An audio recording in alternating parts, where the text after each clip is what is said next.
إن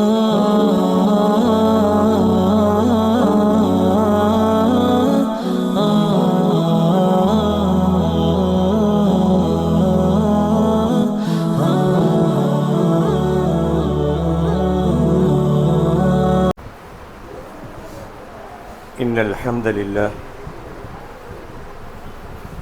نحمده ونستعينه ونستغفره ونؤمن به ونتوكل عليه ونعوذ بالله من شرور أنفسنا وسيئات أعمالنا من يهده الله فلا مضل له ومن يضلل فلا هادي له وأشهد أن لا إله إلا الله وحده لا شريك له وأشهد أن محمدا عبده ورسوله أرسله بالحق بشيرا ونذيرا وداعيا إلى الله بإذنه وسراجا منيرا فقد قال الله تعالى في القرآن العظيم والفرقان المجيد أعوذ بالله من الشيطان الرجيم بسم الله الرحمن الرحيم يا أيها الناس اتقوا ربكم الذي خلقكم من نفس واحدة وخلق منها زوجها وبث منهما رجالا كثيرا ونساء واتقوا الله الذي تساءلون به والأرحام إن الله كان عليكم رقيبا يا أيها الذين آمنوا اتقوا الله حق تقاته ولا تموتن إلا وأنتم مسلمون يا أيها الذين آمنوا اتقوا الله وقولوا قولا سديدا يصلح لكم أعمالكم ويغفر لكم ذنوبكم ومن يطع الله ورسوله فقد فاز فوزا عظيما اللهم صل على محمد وعلى آل محمد كما صليت على إبراهيم وعلى آل إبراهيم إنك حميد مجيد اللهم بارك على محمد وعلى آل محمد كما باركت على إبراهيم وعلى آل إبراهيم إنك حميد مجيد رضيت بالله ربا وبالإسلام دينا وبمحمد صلى الله عليه وسلم نبيا எல்லா புகழும் புகழ்ச்சியும் ஏக இறைவனாகிய அல்லாஹு ஜல்ல ஷானு தாலா ஒருவனுக்கே உரித்தாகுக. ஸலவாத்தும் சலாமும் உயிருக்கு உயிரான உயிரிலும் மேலான ரஹ்மத்துல்லில் ஆலமீன் அகிலத்தின் அருட்கொடை அன்னலம் பெருமானார் ஸல்லல்லாஹு அலைஹி வஸல்லம் அவர்களின் மீதும் அன்னாரினுடைய குடும்பத்தார்கள் கிளையார்கள் அவர்களுடைய வாழ்க்கை நெறியை அடியொற்றி வாழ்ந்த உத்தம சத்திய சஹாபாக்கள் சஹாபிய பெண்மணிகள் தாபியீன்கள் தபஅ தாபியீன்கள் ஷுஹதாக்கள் ஃபுகஹாக்கள் ஈமான் கொண்டு நல்லறங்கள் புரிந்த நம்முடைய முன்னோர்கள் குறிப்பாக அல்லாஹுவினுடைய ஆணைக்கிணங்க அவனை மட்டும் வணங்கி வழிபடுவதற்காக ஜும்ஆ தினத்தினுடைய அளவிலா நன்மைகளை பெற்றுக்கொள்வதற்காக இறை தூதர் காண்பித்து தந்த வழிகாட்டுதல் படி ஹுதுபா என்னும் பிரசங்கம் துவங்குவதற்கு முன்பாகவே பள்ளிவாசலுக்குள் வந்து காணிக்கை தொழுகை 2 ரக்காத்துகளை தொழுதுவிட்டு பிரசங்கத்தை எதிர்பார்த்து செவிதாழ்த்தி கேட்டுக்கொண்டிருக்கக்கூடிய உங்கள் அனைவரின் மீதும் எல்லாம் வல்ல அல்லாஹுவின் அன்பும் அருளும் என்றும் நிலவட்டுமாக என்ற இனிய பிரார்த்தனையோடு நம்மை படைத்து பரிபாலித்து கண்காணித்து கொண்டிருக்கும் எல்லாம் வல்ல அல்லாஹுவை அஞ்சி வாழும்படி முதலாவதாக எனக்கும் உங்களுக்கும் வசியத் செய்து கொள்கிறேன். ஊசீக்கும் வ ஈயாய அவ்வலம் பி தக்வல்லாஹ். கண்ணியத்திற்குரிய பெரியோர்களே, சகோதரர்களே, இந்த உலகில் மனிதன் பிறக்கிறான். அவனுக்கென்று நிர்ணயிக்கப்பட்ட வாழ்க்கையை வாழ்கிறான். அவனால் முடிந்த சம்பாத்தியத்தை சம்பாதிக்கிறான். குழந்தைகளை பெற்றுக்கொள்கிறான். திடீரென்று ஒரு நாள் எல்லாவற்றையும் விட்டுவிட்டு பூமிக்கடிக்குள் மன்னரை வாசிகளாக மாறிவிடுகிறான். வந்தோம், பிறந்தோம், வாழ்ந்தோம், சென்றோம். இந்த வாழ்க்கையினுடைய கணக்கை கூட்டி கழித்து பார்த்தால் சற்று குழப்பமாக தெரிகிறது. இந்த வாழ்க்கையை ஏன் அல்லாஹ் தர வேண்டும்? பிறக்கிறோம், ஏதோ நமக்கென்று நிர்ணயிக்கப்பட்ட வாழ்க்கையை வாழ்கிறோம், பிள்ளை குட்டிகளை பெற்றுக்கொள்கிறோம், திடீரென்று ஒரு நாள் மரணித்து விடுகிறோம். ஒரு வகையில் பார்த்தால் மனிதன் மரணிப்பதற்காக வேண்டித்தான் பிறக்கிறானோ என்று கூட எண்ணம் தோன்றலாம். இந்த வாழ்க்கை கணக்கை கூட்டி கழித்து பார்த்தால் இது ஒன்றுமே இல்லாத ஒரு பூஜ்ஜியம் என்று போல விளங்கும். ஏன் பிறக்கிறோம், ஏன் வளர்கிறோம், ஏன் வாழுகிறோம், ஏன் மரித்து போகிறோம் என்று யோசிப்பதற்கு 1000 காரணங்கள் இருக்கிறது. இந்த வாழ்க்கை ஏன் அல்லாஹ் படைத்தான்?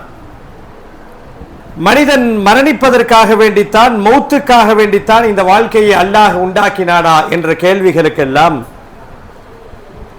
இந்த உலகத்திலே யாராலும் பதில் சொல்ல முடியாது, அல் குர்ஆனை தவிர. இந்த வாழ்க்கை ஏன்? கொஞ்சம் யோசித்து பார்த்தால் ஒரு பதற்றம் ஏற்படுகிறது. ஏன் இந்த வாழ்க்கையை அல்லாஹ் உருவாக்கினான்? நிறைய கற்பனைகளை சுமந்து கொண்டு வாழுகிறோம், திடீரென்று மரணித்து விடுகிறோம். தூக்கத்திலே கனவுகளில் வருகின்ற காட்சியை போல நம்முடைய வாழ்க்கை அமைகிறது. தூக்கம் கலைந்தால் கனவு கலைந்து விடுவதை போல நாம் மரணித்தால் எல்லாம் முடிந்து விடுகிறது. ஏன் இந்த வாழ்க்கை?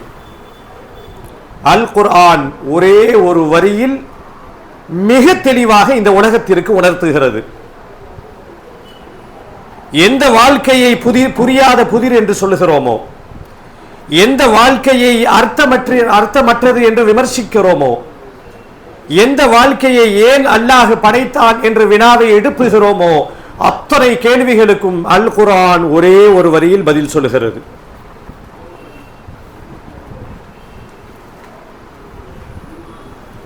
மரணித்தவர்களுக்கு கண்ணீர் அஞ்சலி போஸ்டர் ஒட்டி நாம் எல்லாம் பார்த்திருப்போம். முஸ்லிம்கள்ட்ட அந்த பழக்கம் இல்லை.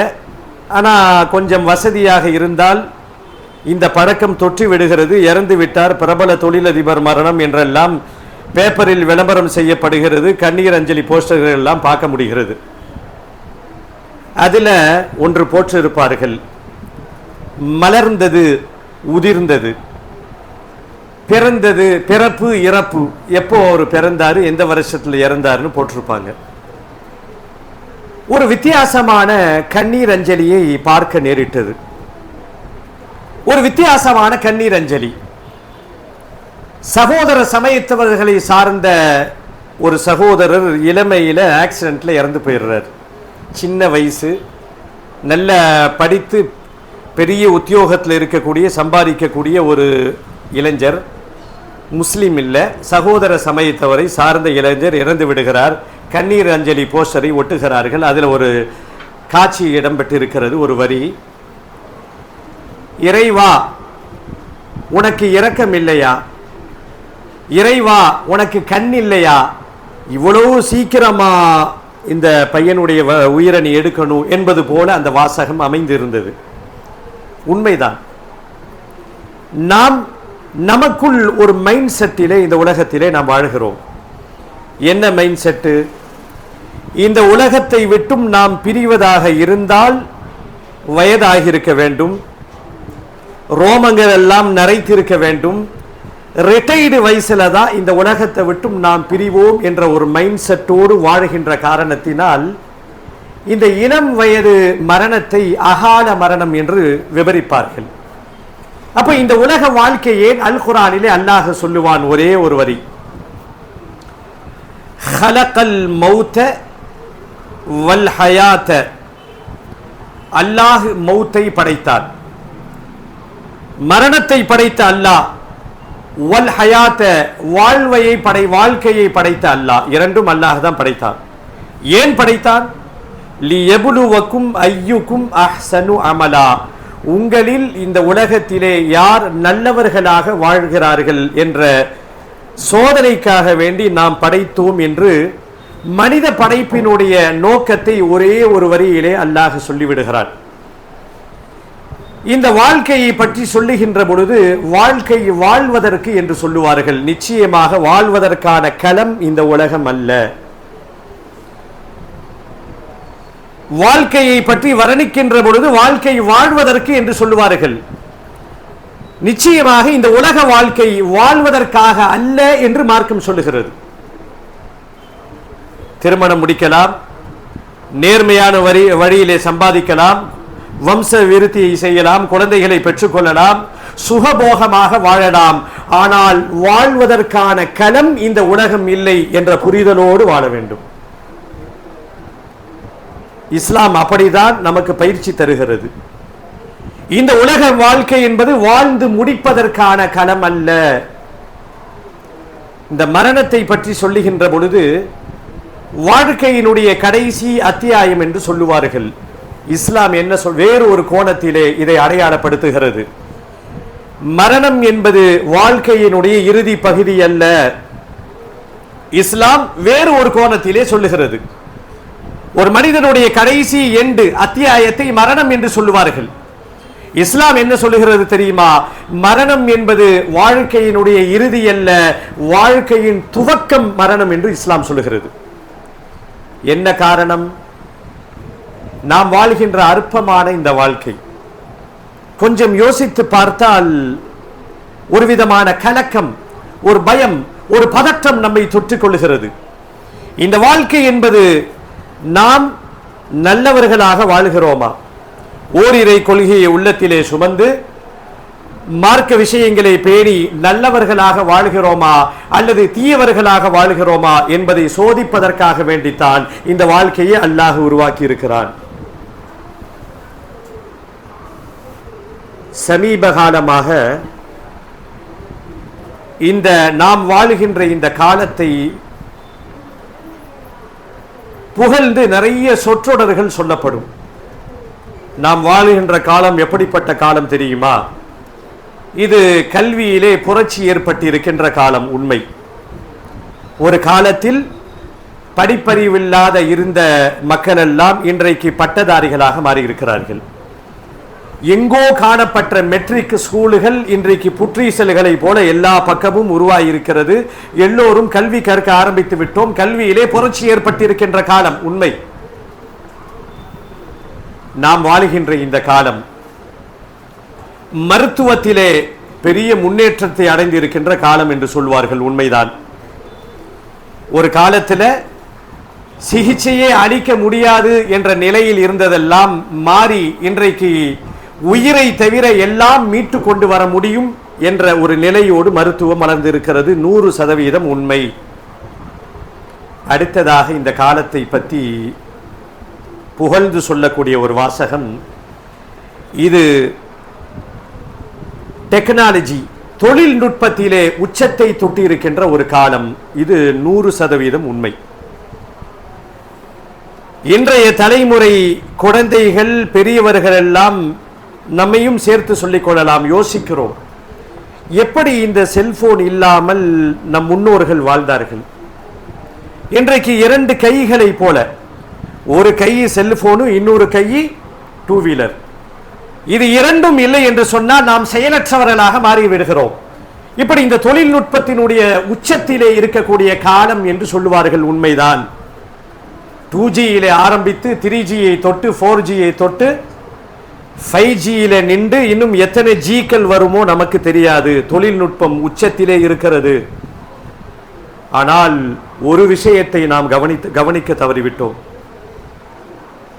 இணையதளத்தை உபயோகப்படுத்துகின்ற பொழுது மின்னல் வேகத்தில் விரல் சொடுக்கிலே அத்தனை விஷயங்களும் கொட்டிவிடுகின்ற இணையதளத்தினுடைய வசதியை பெற்றிருக்க நாம் 5G தொட்டுட்டோம்.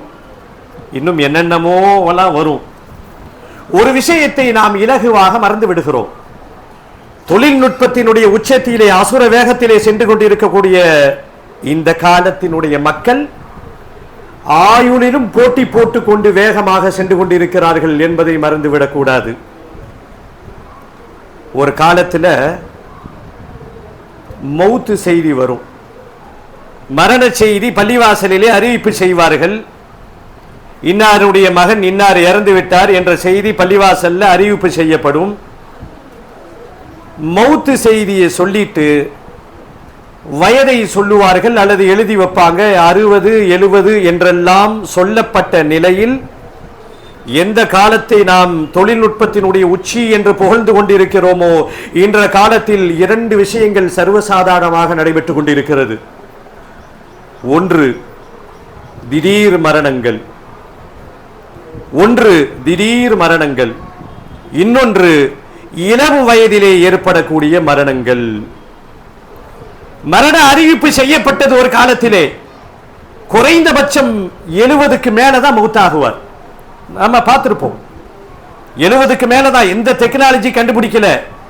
மௌத்தானவருடைய வயசு அப்படின்னா 65, 70, 80 வீட்டிலே படுத்த படுக்கையாக கிடப்பார்கள். சக்கராத்தினுடைய ஹால்ல பல மாதங்கள் இழுத்து கொண்டிருக்கும். எல்லோரும் பார்ப்பார்கள், மரணித்து விடுவார்கள். இதுதான் ஒரு காலத்தினுடைய நிகழ்வு. இன்றைக்கு பார்க்கிறோம், இரண்டு விஷயங்களை நம்மை புரட்டி போட்டுக் கொண்டிருக்கிறது. ஒன்று திடீர் மரணங்கள், எந்த அறிவிப்பும் இல்லாமல், எந்த முன்னெச்சரிக்கையும் இல்லாமல் எல்லாம் சரியாக இருக்கிறது, மரணித்து விடுகிறோம். திடீர் மரணங்கள் இன்றைக்கு அதிகமாக நடந்து கொண்டிருக்கிறது. மரண செய்தி வருகிறது, நாம என்ன கமெண்ட் பண்றோம்? நேத்து கூட என்கிட்ட பேசினாருங்க, டீ கடையில பார்த்த, ஹோட்டல்ல பார்த்த, ரயில்வே ஸ்டேஷன்ல பார்த்த என்று சொல்லுகிற நாம் ஒன்றை இலகுவாக மறந்து விடுகிறோம். இதே நிலை நமக்கும் வரும் என்று மறந்து விடுகிறோம். நாம் தடம் புரண்டு போகக்கூடிய நிலை இந்த இடத்துல தான் ஆரம்பிக்குது. மரண செய்தி வருகிறதா, ஆஹா மௌத்தாயிட்டாரு, இன்னால் இல்லாஹின்னு துவா செய்கிறோம். ஒன்றை நாம் நினைவு கொள்ள வேண்டும், மற்றவர்களுடைய மரண செய்தி எப்படி நம் செவிகளிலே வந்து விழுந்து இன்னால் இல்லாஹி என்று சொல்லுகிறோமோ அதே போல் ஒரு நாள் நம் மரண செய்தியும் மற்றவர்கள் முன் சொல்லப்படும் என்பதை இலகுவாக மறந்து விடுகிறோம். பெருமானார் ஸல்லல்லாஹு அலைஹி வஸல்லம் அவர்கள் கியாமத் நாள் வருவதற்கு முன்பாக நிறைய அடையாளங்களை சொல்லி இருக்கிறார்கள். நாம் அறிந்து வைத்திருப்போம், பெரிய அடையாளங்கள், சின்ன அடையாளங்கள். கிட்டத்தட்ட சின்ன அடையாளங்கள் எல்லாம் முடிந்துவிட்ட நிலையில் இன்றைக்கு நம்மளுடைய காலம் நகர்ந்து கொண்டு இருக்கிறது. இந்த சின்ன அடையாளங்கள்ல ஒன்று, பெருமானார் ஸல்லல்லாஹு அலைஹி வஸல்லம் அவர்கள் சொல்லுவார்கள், கியாமத் நெருங்க நெருங்க நெருங்க, மறுமை நாள் நெருங்க நெருங்க நெருங்க, ஃபுஜிஅத்துல் மௌத், திடீர் மரணங்கள் அதிகமாக நிகழும். இன்றைக்கு பார்க்கிறோம். நேற்றுதான் இவரை பார்த்தேன், ஆரோக்கியமாக இருந்தார். இவராங்க மௌத்து? ஆம், இவரா மௌத்து? நம்ப முடியல.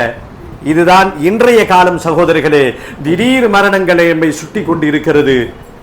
இளம் வயது மரணங்களை நாம் பார்க்கிறோம். ஒரு தாத்தா பேரனுடைய ஜனாசாவை சுமந்து கொண்டு செல்லக்கூடிய காலத்தில் நாம் வாழ்ந்து கொண்டிருக்கிறோம். மகன் மௌத்தாகல, மகன் பெற்றெடுத்த மகன் மௌத்தாயிருக்கிறார். அந்த ஜனாசாவை வயது முதிர்ந்த அந்த 70 வயசு முதியவர் தூக்கி கொண்டு செல்கிறார். இதெல்லாம் காட்சிகளாக கடந்து செல்வார்கள் மற்றவர்கள். ஒரு முஃமின்களை பொறுத்த வரைக்கும், ஒரு இறை நம்பிக்கையாளனை பொறுத்த வரைக்கும் தனக்குள்ள பாடமாக இதை எடுத்துக்கொள்ள வேண்டும். நாம் மனம் மாறுவதற்கு, நாம் திருந்துவதற்கு, நம் மனதிலே நல்ல எண்ணங்கள் தோன்றுவதற்கு பல மணி நேரங்கள் பயான் கேட்க வேண்டிய அவசியம் எல்லாம் கிடையாது. பல குர்ஆன் ஹதீஸுகளை புரட்டி பார்க்க வேண்டும் என்ற அவசியம் இல்லை சகோதரர்களே. மனதிலே இருக்கின்ற அழுக்காறுகள், மனதிலே இருக்கின்ற தீய எண்ணங்கள், மனதிலே இருக்கின்ற அமல்களுடைய சோம்பல் தனங்கள், இவைகளெல்லாம் நீங்க வேண்டுமா? ஒரே ஒரு கணம் மௌத்தை சிந்தித்துக் கொண்டே இருங்கள். நேற்று என்னோடு வாழ்ந்தவன் இன்றைக்கு இல்லை. அவன் கட்டிய வீடு இருக்கிறது, அவன் பயன்படுத்திய வாகனம் இருக்கிறது, அவனோடு பழகிய மனைவி மக்கள் இருக்கிறார்கள். இன்றைக்கு அவர்கள் இல்லை. இதே போலதான் அடுத்த ஒரு கணம் வரும். நானும் இதே போல மன்னரை வாசிகளாக மாறுகின்ற காலம் எப்பொழுது வேண்டுமானாலும் நிகழும் என்ற சிந்தனை உள்ளத்திற்குள் ஆயிரம் ஆழமாக பதிந்துவிட்டால் பல அதிசயங்கள் நிகழும். யாரும் சொல்லி நம்மை திருத்தணும்னு அவசியமே இல்லை. கொஞ்சம் அமைதியாக உட்கார்ந்து மரணத்தை சிந்தித்து பாருங்கள். என்னை வளர்த்த, என் கரம் பிடித்து என்னை அழைத்து கொண்டு சென்ற என்னுடைய தந்தை இன்றைக்கு இல்லை. தாமதமாக வந்தால் மகனே என்று அழைக்கின்ற என்னுடைய தாய் இன்றைக்கு இல்லை. என் மகன் என்னை தந்தை என்று அழைக்கிறான். எப்படி ஒரு நாள் என் தந்தை என்னிடத்தில் இருந்து திடீரென்று விலகி கொண்டாரோ, நானும் அதே போல ஒரு சூழல் ஏற்படும் என்ற புரிதலோடு இந்த வாழ்க்கையை வாழ வேண்டும். பெருமானார் ஸல்லல்லாஹு அலைஹி வஸல்லம் அவர்கள் சொல்லுவார்கள், அக்ஸிரு ذிக்ர், நீங்கள் அதிகமாக நினைவு கூறுங்கள், ஹாதிமில் லذாத், கற்பனை கோட்டைகளை தகர்த்தெறியக்கூடிய மரணத்தை நீங்கள் அதிகமாக நினைவு கூறுங்கள். எல்லா மனிதர்களும் ஒரு விதமான மயக்கத்திலே வாழ்ந்து கொண்டிருக்கிறோம். எல்லா மனிதர்களும் ஒரு விதமான கற்பனை உலகிலே மிதந்து கொண்டிருக்கிறோம். எனக்கு இவ்வளவு நாள் அல்லாஹ் நம்ம அயாத்தா வைக்கணும், அதற்காக வேண்டி நாம் துவா செய்யலாம், தப்பு இல்லை. ஆனால் நாம் மரணிக்க கூடியவர்கள் என்ற உணர்வோடு நம்முடைய வாழ்க்கையை அமைக்கப்பட்டிருக்க வேண்டும். இன்றைக்கு நம்முடைய வாழ்க்கை எப்படி இருக்கிறது? மரணமே இல்லை என்பது போல எண்ணத்தோடு வாழ்கிறோம். திடீரென்று மரணம் பிடித்து விடுகிறது. வாழவே இல்லை என்பதை போல மரணம் நமக்கு சிறந்த ஆசானாக இருந்து பாடம் கற்றுத் தருகிறது. பெருமானார் ஸல்லல்லாஹு அலைஹி வஸல்லம் சொன்ன இந்த ஒரு நபிமொழி போதுமானது சகோதரர்களே. அக்ஸிரு ذிக்ர ஹாதிமில் லذாத், கற்பனை கோட்டைகளை தகர்த்து எறியக்கூடிய, அதிகமான மேலெண்ணங்களை தகர்த்து எறியக்கூடிய மரணத்தை நீங்கள் நினைவு கூர்ந்து கொண்டே இருங்கள். அப்படி மரணத்தை நாம் அதிகமாக நினைத்து விட்டால் யார் யார் இடத்துல என்னென்ன கெட்ட பழக்கங்கள் இருக்கோ தன்னால போயிடும். நான் தொழுகையற்றவனாக இருக்கிறேன் உதாரணத்துக்கு வச்சுக்கோங்க. கொஞ்சம் யோசித்து பார்ப்போம், மரணம் வருமே, எப்பொழுது வரும் என்று யாருக்கும் தெரியாதே, யாரும் கேரண்டி கொடுக்கலையே, எந்த மருத்துவராலும் நிர்ணயிக்க முடியாத ஒன்று அல்லவா மரணம். நான் தொழுகையை வீணாக்கி கொண்டு இருக்கிறேனே, இந்த வக்திலே என்னுடைய மரணம் வந்தால் நான் என்ன பதில் சொல்லுவேன்? மனம் மாறுதல் ஏற்படும்.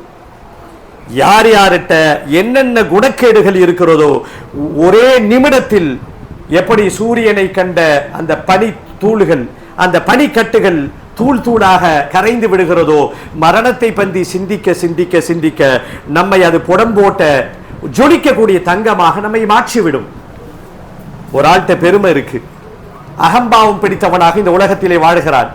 கொஞ்சம் யோசித்து பார்ப்பான், என்னடா இந்த வாழ்க்கை, நாளைக்கு மௌத்தா போனா என்னை பத்தி மக்கள் என்ன பேசுவாங்க, அல்லாஹ்விடத்தில் நான் பதில் சொல்லணுமே, பெருமை பிடித்தவன் என்று இந்த மக்கள் என்னை சொன்னால் எவ்வளவு பெரிய அவமானத்திற்குரியவனாக நான் இருப்பேன் என்று யோசிக்க யோசிக்க, இந்த மரணத்தை யோசிக்க யோசிக்க உள்ளம் தூய்மையை அடையும் என்பதில் எந்த மாற்று கருத்தும் இல்லை. ஷார்ட்டா சொல்லணும்னா, யார் யார்கிட்ட என்னென்ன மைனஸ்கள் இருக்கோ இந்த மைனஸை பிளஸ்களாக மௌத்து மாற்றிவிடும். மனைவி மக்கள்கிட்ட பிரியம் இல்லாம நாம பழகலாம். கொஞ்சம் யோசித்து பாருங்க, எப்போ நம்ம மௌத்தா போகும் தெரியாது, இந்த வாழ்க்கை எப்போ முடியும்னு தெரியாது. பெற்றோர்கள்ட்ட உபகாரம் செய்வோம், அவங்களுடைய ஹித்மத் செய்வோம், மனைவி மக்களிடத்தில் அன்பாக பழகுவோம். இப்படி ஆயிரக்கணக்கான நற்கருமங்களை எல்லாம் மரணத்தை நினைப்பதின் மூலமாக கொண்டு வந்து விடும் என்பதில் எந்த மாற்று கருத்தும் இல்லை. இந்த நேரத்தில் ஒரு விதமான குழப்பம் ஏற்படலாம். அப்ப மௌத்தை நினைச்சுக்கிட்டே இருந்தா போதுமா, மனைவி மக்கள்கிட்ட பல குடும்பத்தை காப்பாற்ற வேணாமா என்றெல்லாம் ஓவரா திங்கிங் பண்ணக்கூடாது. இந்த ஓவர் திங்க் இருக்கே அது ஆபத்து, அது மனநல பாதிப்புல கொண்டு போய் விட்டுரும். இந்த உலகத்திலே எப்படி நாம் பிறப்புரிமை பெற்று வந்து இருக்கிறோமோ அதே போல இறப்புரிமை பெற்றுதான் வந்து இருக்கிறோம். பிறப்பு ஒன்று எப்படி உறுதியாகிவிட்டதோ அதே போல இறப்பும் உறுதியாகிவிட்டது. ஆனா எப்போ, எந்த டைம், எப்படி வரும் யாருக்குமே தெரியாது. இப்படிப்பட்ட ஒரு ஊசலாட்ட வாழ்க்கையிலே வாழ்கின்ற நாம் மற்றவர்கள் எப்படி வேண்டுமானாலும் வாழலாம். அவர்களுக்கு சரியான வழிகாட்டுதல் இல்லை, கொள்கை இல்லை, மௌத்துக்கு பிறகு ஒன்று இருக்கு என்பதை நம்பிக்கை அவங்களுக்கு இல்லை. ஆனா நம்மை பொறுத்த வரைக்கும் இந்த மௌத் என்பது வாழ்க்கையினுடைய துவக்கம் என்பதை மறந்துவிடக் கூடாது. நாம் வாழ்ந்த இந்த வாழ்க்கை என்பது ஒரு வாழ்க்கையே அல்ல. அல்லாஹ் நமக்கு கொடுத்திருக்கின்ற இந்த வாழ்க்கை நாம் நல்லவர்களாக நம்மை உருமாற்றி கொண்டு வாழ்ந்து மறு உலகத்தினுடைய சேமிப்புக்காக வேண்டித்தான் இந்த வாழ்க்கையை அல்லாஹ் அமைத்திருக்கிறான் என்ற உணர்வுகளோடு எஞ்சி இருக்கக்கூடிய வாழ்க்கையை நாம் கழிப்போம். எல்லாம் அல்லாஹ் நம் அனைவருக்கும் எந்நேரமும் அல்லாஹை பற்றி சிந்திக்கக்கூடிய ஒரு அரும்பாக்கியத்தை நம் அல்லாஹ் அனைவருக்கும் தந்தருவானாக. யா அய்யுஹல்லதீன ஆமனு தகுல்லாஹ ஹக்க துகாதி வலா தமூதுன்ன இல்லா வஅன்தும் முஸ்லிமூன்.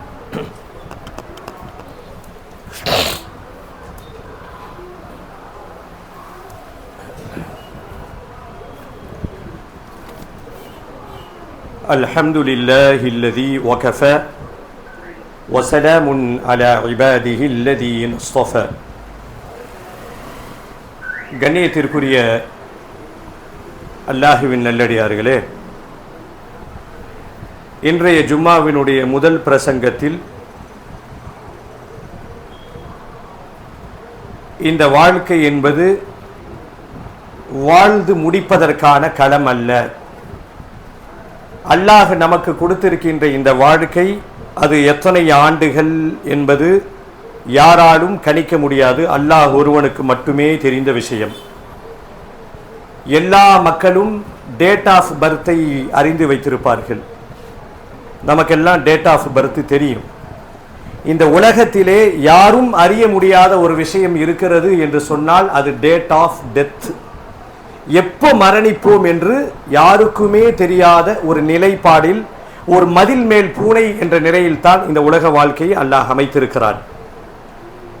அதே நேரத்தில் இந்த மௌத்தினுடைய சிந்தனையை பொறுத்த வரைக்கும் ரொம்ப ஓவரா யோசிச்சு ஒரு விதமான பித்து பிடித்தவர்களை போல நாம் வாழ்வதற்கு இந்த மௌத்தினுடைய நினைவூட்டலை குர்ஆனும் இஸ்லாமும் கூறல. ஏன் கூறுகிறது என்று சொன்னால், அல்லாஹ் நிர்ணயித்திருக்க வாழ்க்கையை வாழ்ந்து முடிச்சது தான் இந்த உலகத்தை விட்டு நீங்க போவீங்க. அதே நேரத்தில் இந்த உலக வாழ்க்கையை நீங்கள் சரியாக இறை திருப்தியோடு இந்த வாழ்க்கையை அமைத்து கொண்டால், இந்த வாழ்க்கைக்கு பிறகு இருக்கக்கூடிய ஒரு முடிவில்லாத ஒரு வாழ்க்கையினுடைய சேமிப்பு களம்தான் இந்த துன்யா என்பதை மறந்துவிடக்கூடாது. மனைவி மக்களோடு, உற்றார் உறவினர்களோடு நல்ல ஆடை அணிந்து நல்ல உணவை ருசித்து சந்தோஷமாக வாழ்வதற்கு மார்க்கம் வழிகாட்டுகிறது. அதே நேரத்தில் இது நிரந்தரம் இல்லை என்ற புரிதலோடு இந்த வாழ்க்கையை நாம் அமைத்துக் கொள்ளணும். நமக்கெல்லாம் தெரிந்த ஒரு செய்தி, சின்ன குழந்தைக வீட்டில் ஒரு இஸ்லாமிய குடும்பமாக இருந்தால் குழந்தையை தூங்கும் பொழுது தாய் தந்தையெல்லாம் பக்கத்தில் அப்பா அம்மாலாம் படுத்திருப்பாங்க. அப்போ தூங்கும் போது ஒரு துவா சொல்லி கொடுத்து குழந்தையை தூங்க வைப்பார்கள். ஒரு காலம் இருந்துச்சு. இன்றைக்கு அது போன்ற காலமெல்லாம் இல்லை. இன்றைக்கு எல்லார் கையிலும் ரிமோட் ஒன்று இருக்கு, அல்லது டச் போனை வச்சுக்கிட்டு வாப்பா ஒரு பக்கம் தூங்குறாரு, இவங்க ஒரு பக்கம் தூங்குறாங்க, குழந்தை அது பாட்டு கேம் விளையாடி தூங்கிடுது. ஒரு காலத்திலே கூட்டமாக தூங்கும் பொழுது குழந்தை இடத்துல தூங்குற ஒரு துவா சொல்லி தருவோம். அந்த பிஞ்சு குழந்தை இடத்திலே தாய் சொல்லி கொடுப்பால், அல்லாஹும்ம பிஸ்மிகா அமூத்து வாஹியா. அந்த குழந்தை சரியா உச்சரிப்பு வராட்டி கூட சொல்லக்கூடிய அந்த ஸ்டைல் அழகா இருக்கும். நாம் எல்லாம் அதை அனுபவித்திருப்போம். ஏன் இந்த துவா சொல்லி தரப்படுகிறது? ஒவ்வொரு நாள் உறங்குகின்ற பொழுது இந்த தூக்கம் எப்படி அசைவற்றவனாக இந்த தூக்கத்தில் நீ இருக்கிறாயோ அதே போல பெர்மனன்ட் தூக்கம் ஒரு நாள் உனக்கு வரும். அல்லாஹும்ம பிஸ்மிக அமூத்து வ அஹ்யா, உன் பெயரை கொண்டு நான் உறங்குகிறேன், உன் பெயரை கொண்டே நான் விழிக்கிறேன் என்ற இந்த பிரார்த்தனை இதனுடைய உண்மையான சாரம் எதை சொல்லுதுன்னா, ஒவ்வொரு நாளும் தூக்கத்துல படுக்கையில விழுகின்ற பொழுது இந்த தூக்கம் தற்காலிக தூக்கம், ஒரு நிரந்தர தூக்கம் ஒன்று இருக்கிறது என்பதை உணர்த்துவதற்காக வேண்டித்தான் இந்த துவா சொல்லி தரப்பட்டிருக்கிறது. இதை நாம் வாழ்க்கையிலே கடைபிடித்து விடுகிறோம். இதெல்லாம் எதை நமக்கு உணர்த்துகிறது என்று சொன்னால், ரொம்ப சந்தோஷமா வாழலாம், சிரித்த முகத்தோடு.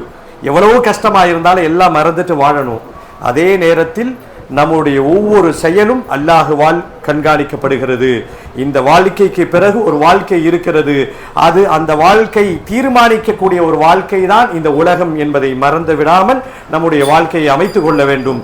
எல்லாம் வல்ல அல்லாஹ் நம் அனைவருக்கும் எந்நேரமும் அல்லாஹ்வினுடைய அச்சத்தோடு, இறை சிந்தனையோடு, இறை உணர்வுகளோடு எஞ்சி இருக்கின்ற வாழ்க்கையை மகிழ்ச்சியாக சந்தோஷமாக வாழுகின்ற பாக்கியத்தை அல்லாஹ் நமக்கும் நம்முடைய குடும்பத்தார்களுக்கும் தந்தல்வானாக.